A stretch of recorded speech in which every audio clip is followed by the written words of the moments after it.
Well, Steeler Nation, I got some news for you that I'm sure some of you may know, but you guys know why I do these updates, just to give us an opportunity to share our thoughts and comments together. But yes, it is official, and this is something that I've been saying for a few weeks now, maybe even a few months. I said that the OTA schedule would tell me a lot, though it is not mandatory. I still felt as if the OTA schedule would tell me a lot about this particular situation. So what I'm talking about, guys, yes, you guys have probably heard by now, Stephon Tuitt has officially retired from the NFL, which means he is no longer a Pittsburgh Steeler, which means our hopes of having a guy like Stephon Tuitt in the fold, along with Cam Hayward, Tyson Alualu, TJ Watt, and Highsmith, and others, some of the young guys, Leal, Loudermilk.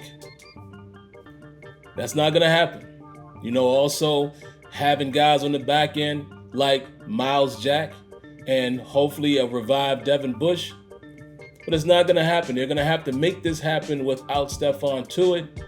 It's a little bit concerning, guys. Obviously because Stephon Tuitt was a force when he was healthy. Now, the when he was healthy part, yeah, that is important to say, because Stephon Tuitt wasn't always available for a full season.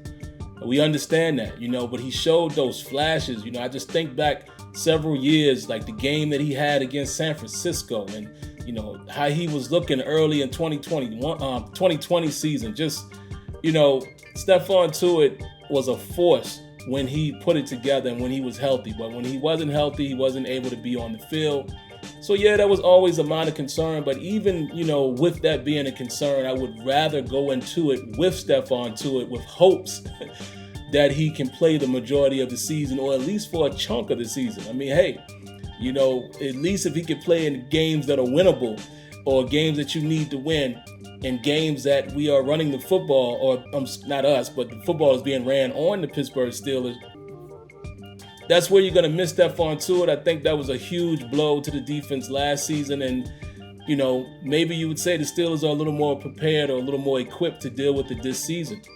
But listen, man, like I said before, when he didn't show up for OTAs, again, it's not mandatory, but you got to think, if a guy has been away from football, just think about yourself for a moment.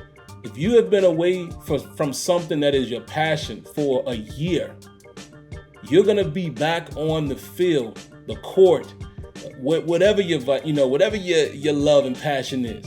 You're going to be back doing that thing as soon as you get an opportunity.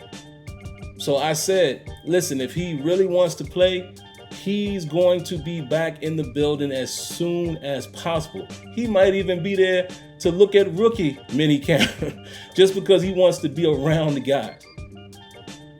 You would be, dying to get to OTAs just to be around the guys if your intention was to come back. And I said, if he didn't show up, I did not have a good feeling about him returning. And now here it is. It is official. So, like I said, man, just always want to give us an opportunity. Us here, we treat ourselves like family over here. Give us the opportunity where we can discuss and chop it up ourselves. But there you have it, man. Stephon Tuitt has retired, and it makes the draft picks of Loudermilk and DeMarcus Leal a little more interesting. Again, this is why I always say I trust in the organization. Some people didn't understand why Leal was the guy that was drafted. They didn't get it. Some people didn't understand a third-round pick on a guy like him. And again, you can argue who the player should have been. I don't get into all of that. All of these guys are projected, and you hope these guys turn out to be something. But I knew right then and there, too, when they drafted, again, a defensive lineman relatively early in the draft. Loudermilk, I believe, was a fourth-round pick, if I remember correctly, fourth or fifth, but they traded to get him. Remember, they traded back up to get Loudermilk. That was a little bit of a sign, more of a security blanket, a guy that you feel like, height, weight, speed type of guy, if you will. They like those prototypical guys that play that, D tackle, D end position for the Steelers. And Loudermilk was that. right? But then when you see them turn around again in this past draft and drafting another guy to play along the defensive line as early as the 3rd round, to me, that was just an indication. You know, of course, it's a security blanket, a just in case, if you will, but nah, it just felt a little different to me this year, considering, you know, the whole situation around Stephon Tuitt. So now we know. Now we know exactly what it is. So there you have it, guys. I don't know what to say other than, listen, you know, got to move on. Hopefully everyone else can step it up, especially on the D-line. You know, hopefully guys like Leal and Loudermilk can give some quality depth there, along with Alu, and, you know, they'll be okay. I have a feeling the Steelers will be okay, but at least now we know, so you don't have to speculate and you don't have to criticize them, number one. Let me say that too before I wrap up. Guys, as fans, don't criticize Stephon Tuitt and say he's stupid and this and that and he's a punk and all this crazy stuff I have been seeing while he's been sitting out.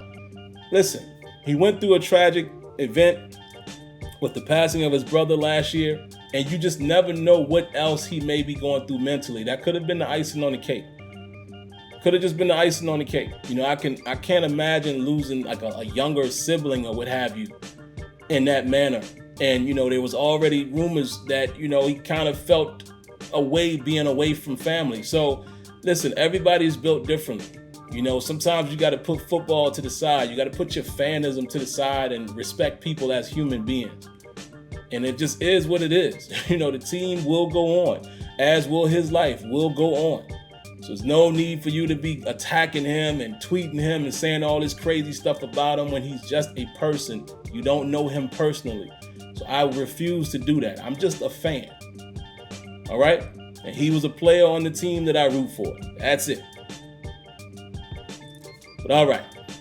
Again, leave your comments. I'm curious to see how you guys feel about it. I look forward to chopping it up with you guys. And of course, before you go, I'm always going to remind you, hit that like button, subscribe to the channel, and turn on those notifications. All right, that'll do it for this one. Until next time, let me know what you think. Peace.